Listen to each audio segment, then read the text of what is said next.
జాగారంలో మనం ఏం చేయాలి? ఏం చేస్తే అల్లాహ్ యొక్క అనుగ్రహాలు, దీవెనలు, ఆశీస్సులు మనకి ఎక్కువగా వస్తాయి అన్నది మనం చూసుకుంటే, తరవీ నమాజు 20 రకాతుల నమాజు ఉంది, అది చేసుకోవాలి. 12 రకాతుల తహజ్జుద్ నమాజు ఉంది, అది చేసుకోవాలి.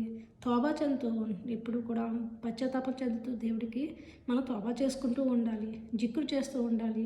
అల్లాహ్‌కు బాగా ఇష్టమైన జిక్రు సుబ్హానల్లాహ్ వబిహమ్దిహి. ఈ యొక్క జిక్రు దేవుడికి చాలా ఇష్టం. అలాగే పరిశుద్ధతను పాటించేవారంటే అల్లాహ్‌కి ఎంతో ఇష్టం. మనం ఏం చదివినా చేసిన ముందు పరిశుద్ధంగా ఉండాలి.